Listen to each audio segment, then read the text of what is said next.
This is Matthew McConaughey, Natalie Portman. James Patterson, Michael Ian Black, and you are listening to Five questions with Dan Schawbel.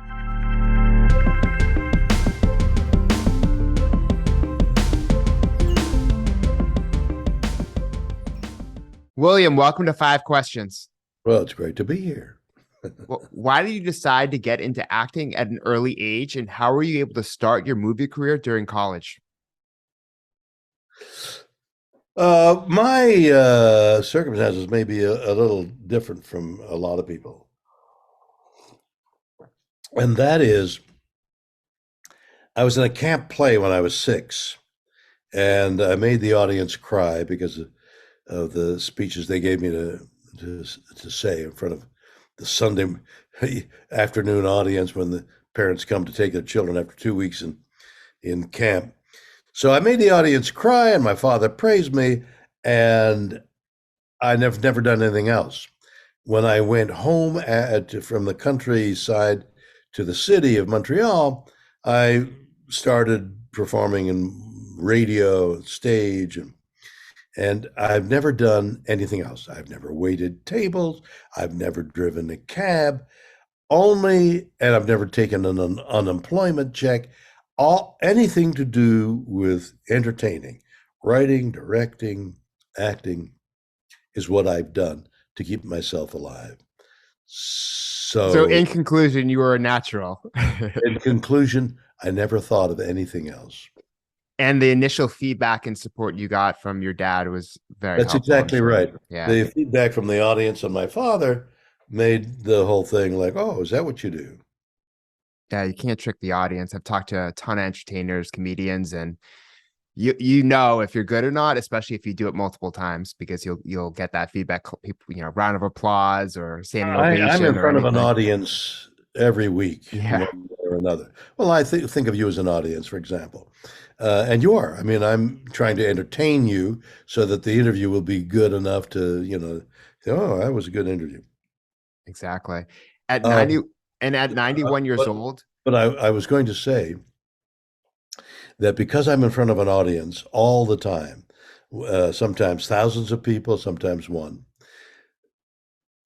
I'm honed, I'm tuned. So when I went to Kennedy Center, I was asked to entertain at Kennedy Center, and with material I'd never done before, and with a 70-piece orchestra, that were very difficult to discover where you are with a 70-piece orchestra. I was ready. And the arc that I talk about in my book, From Failure to Success, musically, the performance at Kennedy Center was successful because I'm honed. I'm ready. I'm like a fighter who keeps in shape, and you just that week, if you call him to fight, he's ready. Yeah, but it's the same thing. Like if you don't do it for years, sometimes you could be rusty, and that could affect your performance. So keep going. It's like if you're kind of a bodybuilder or just basically anything, sports, bodybuilding, any activity. If you don't do it, writing, scientist, writing, you got to write. Put one sentence down. My kids want to write. Well, go write. Put one sentence down, and then put a second one when you're ready. Exactly. And at 91 years old, where do you get your energy from to continue to perform, write books, and make appearances? I've never missed a performance, stage, screen, anything. I was 2 minutes late on our interview, and it gave me great worry. I hate that. Always got to be on time. I think that you can get out of bed, and unless you're dying, literally, unless you are near death's door, you can make it across the bedroom. You can splash water on your face and get to the place you're supposed to be and do a performance, unless you're dying. And then you have an excuse. So it's not so much energy as it is, I'm got to do it. I'm doing. Yeah. I mean, I want to play this back to my family because, I want to show them that when I'm that age, I still want to be doing something, whatever that is. I want to be doing something. I don't want to just sit home and watch Well, cable no, news. exactly. Talking to people is the most exciting thing one can do. And if you're doing it for a living, I think how exciting that is. Nobody is alike. Their inner stories are all different. And if you can reach it, it's the fabulous thing.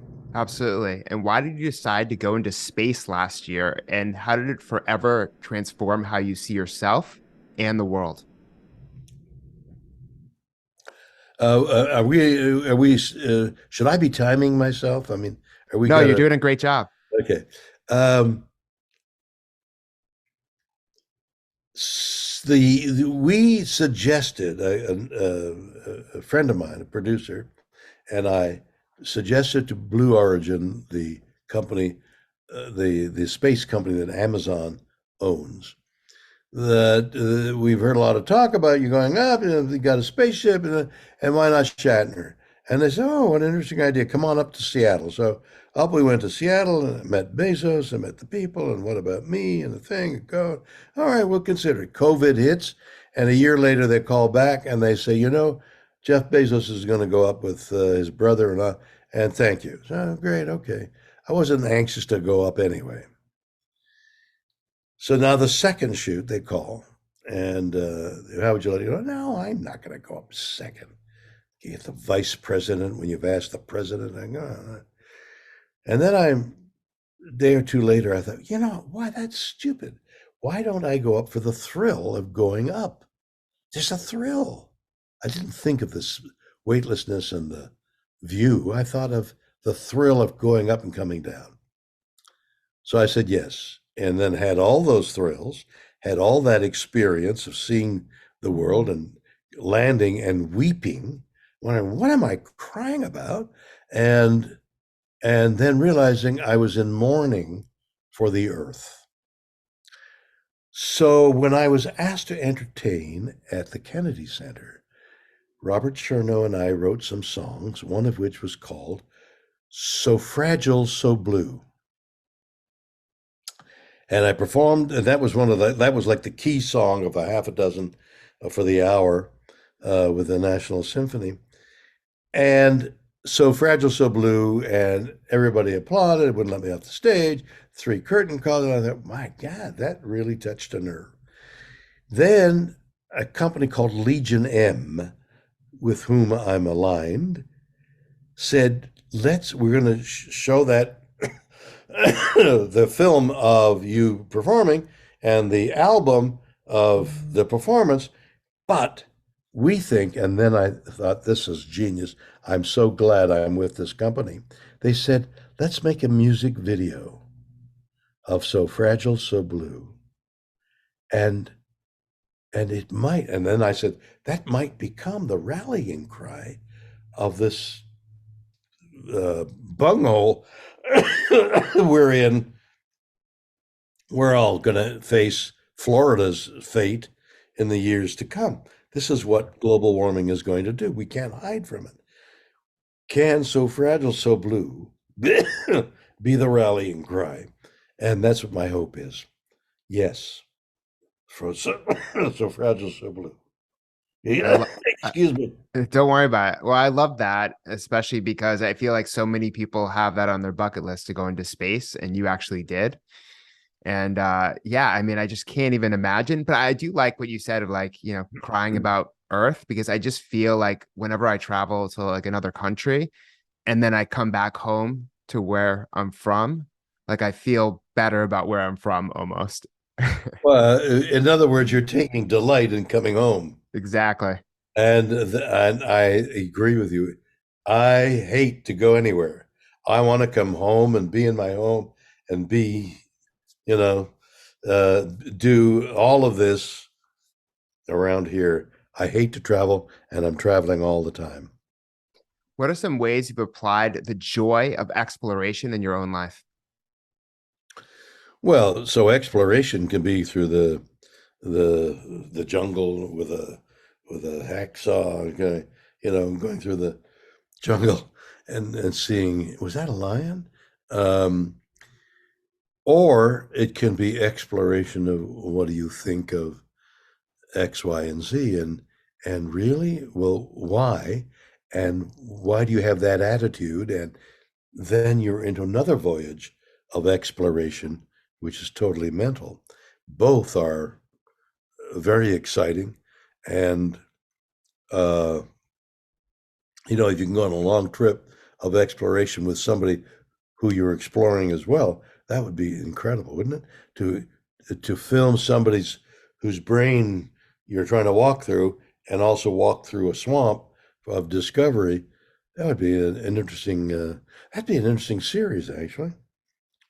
Sounds like you have a new idea. Well, Yeah. I really do believe in shared experiences. Like I've spoken in other, states and other countries, and I just sometimes get lonely when I do that. So I feel like traveling with someone else or just meeting other people But can make the experience way better. loneliness is the nature of all that. If you're going to do a tour of talking, concert tour, like going in front of an audience, and you're going to book 20 cities,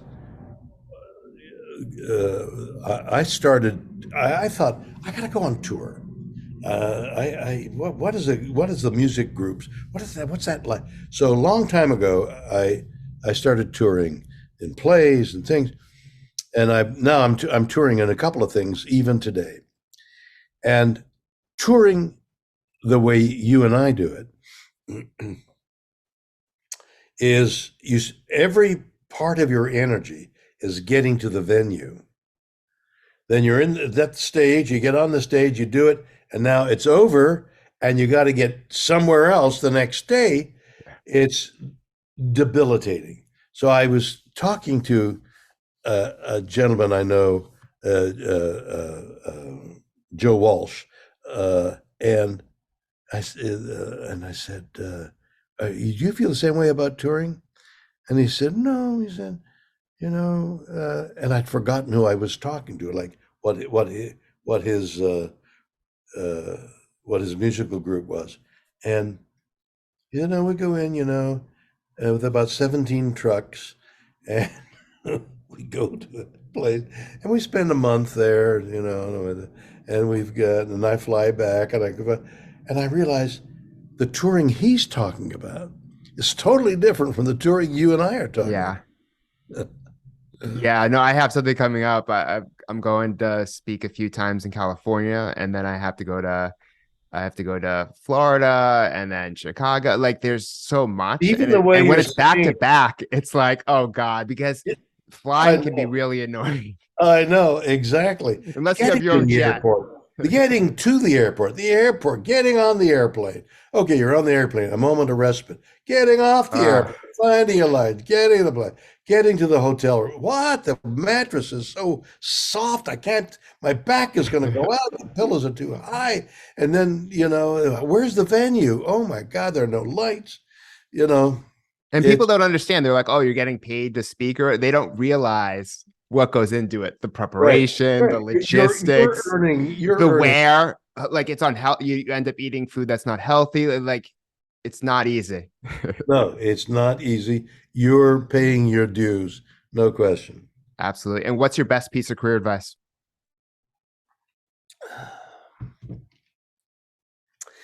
Well, you see, everybody is different. So I might say to you, you're talking too much about yourself. Or I might say to somebody else, in my humble opinion, learn another trade.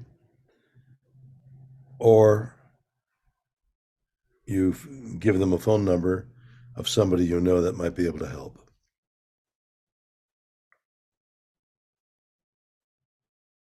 So basically what you're saying is you gotta Everybody, not all advice is for you. everybody's different.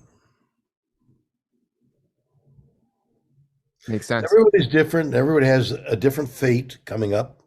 It's their journey. And I mean, what could be worse? How old are you? 39. So maybe a little earlier, because 39 is wicked. But say you're 31, 30, just 29, you're on that passage of the 30s. And it's okay. You're making a living. You may have gotten married, or you can support another person. You know, you're not you're living all right, but you're not. The bloom is off the rose. You're one of many, and now you're kind of an out of work actor or lecturer. Other lecturers are coming up. Their message is a little more dynamic. They have a little more succinct things to say. And you can't give it up because you're 31, 32. What are you going to do? You're 39, you're stuck. You better keep doing, better perfect what you're doing because you can't change. I mean, you can, but then you're a clerk in a grocery store.